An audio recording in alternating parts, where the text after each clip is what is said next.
This is an ambucycle. This is the fastest way to reach any medical emergency.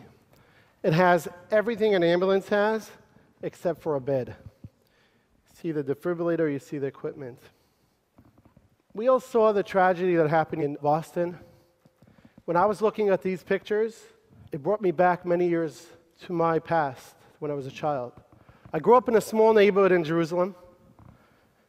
When I was 6 years old, I was walking back from school on a Friday afternoon with my older brother. We were passing by a bus stop. We saw a bus blow up in front of our eyes. The bus was on fire, and many people were hurt and killed. I remember an old man yelling to us and crying to help us get him up. He just needed someone helping him. We were so scared, and we just ran away. Growing up, I decided I want to become a doctor and save lives. Maybe that was because of what I saw when I was a child. When I was 15, I took an EMT course, and I went to volunteer in an ambulance. For 2 years, I volunteered in an ambulance in Jerusalem.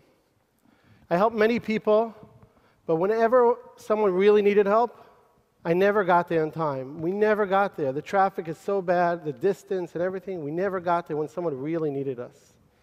One day, we received a call about a 7-year-old child choking from a hot dog.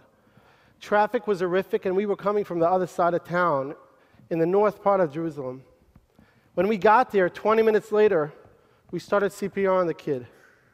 A doctor comes in from a block away, stops us, checks the kid, and tells us to stop CPR.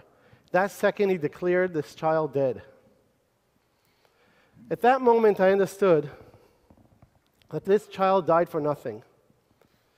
If this doctor, who lived 1 block away from there, would have come 20 minutes earlier and not have to wait till that siren you heard before coming from the ambulance, if he would have heard about it way before, he would have saved this child. He could have ran from a block away. He could have saved this child.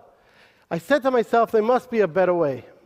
Together with 15 of my friends, we were all EMTs. We decided, let's protect our neighborhood. So when something like that happens again, we will be there running to the scene a lot before the ambulance.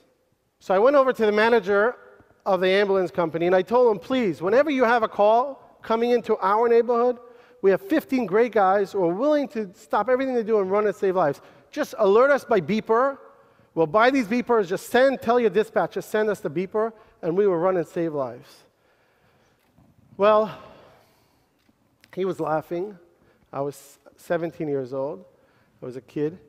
And he said to me, I remember this like yesterday. He was a great guy, but he said to me, kid, go to school or go open a falafel stand. We're not really interested in these kind of new adventures. We're not interested in your help. And he threw me out of the room. I don't need your help, he said. I was a very stubborn kid. As you see now, I'm walking around like crazy. I'm sugar.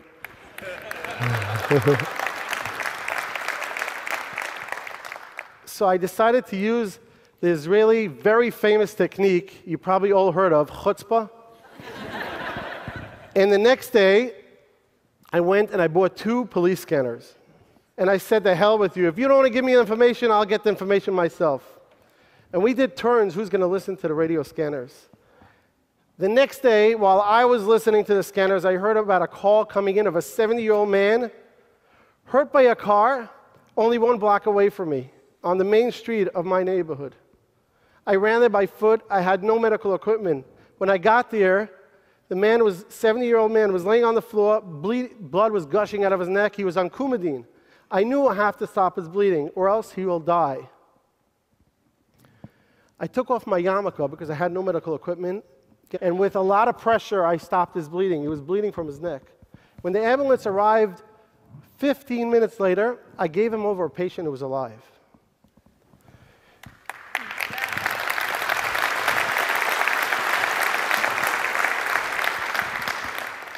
When I went to visit him 2 days later, he gave me a hug and was crying and thanking me for saving his life.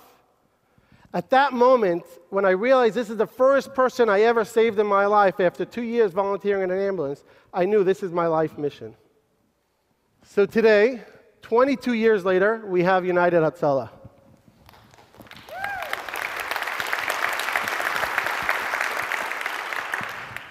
Hatzlah means rescue. For all of you who don't know Hebrew, I forgot I'm not in Israel. So we have thousands of volunteers who are passionate about saving lives, and they spread all around. So whenever a call comes in, they just stop everything, go and run and save a life.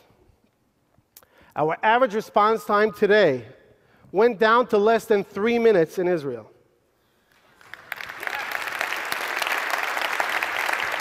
I'm talking about heart attacks, I'm talking about car accidents, God forbid, bomb attacks, shootings, whatever it is. Even a woman 3 o'clock in the morning falling in her home and needs someone to help her.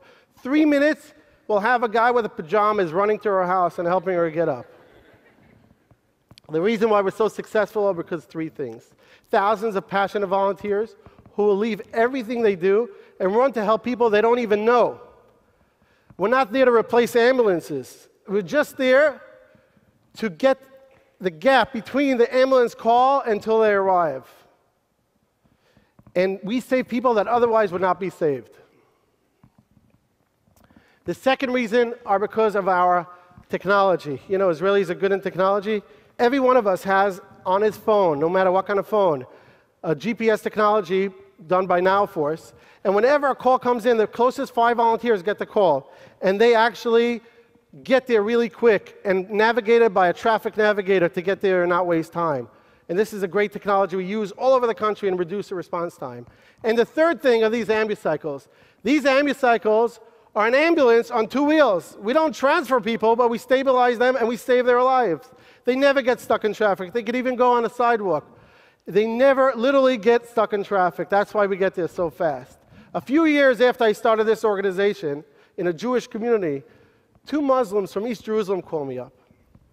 They asked me to meet. They wanted to meet with me. Muhammad Asli and Murad Aliyan. When Muhammad told me his personal story, how his father, 55 years old, collapsed at home, had a cardiac arrest, and it took over an hour an ambulance to arrive, and he saw his father die in front of his eyes, he asked me, please start this in East Jerusalem. I said to myself, I saw so much tragedy, so much hate. And it's not about saving Jews. It's not about saving Muslims. It's not about saving Christians. It's about saving people. So I went ahead, full force.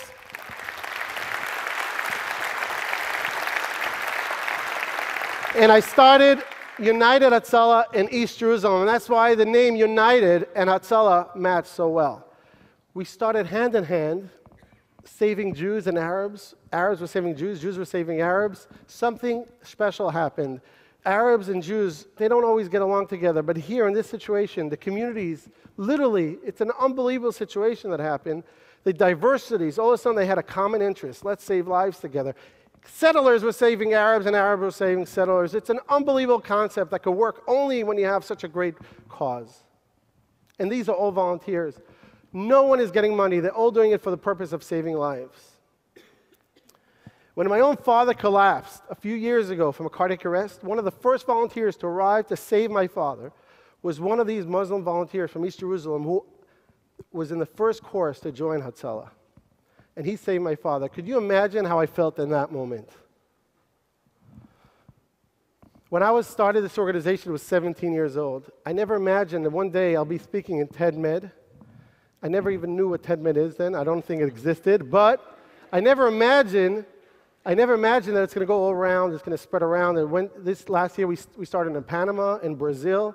All I need is a partner who's a little mashugana like me, passionate about saving lives, and willing to do it.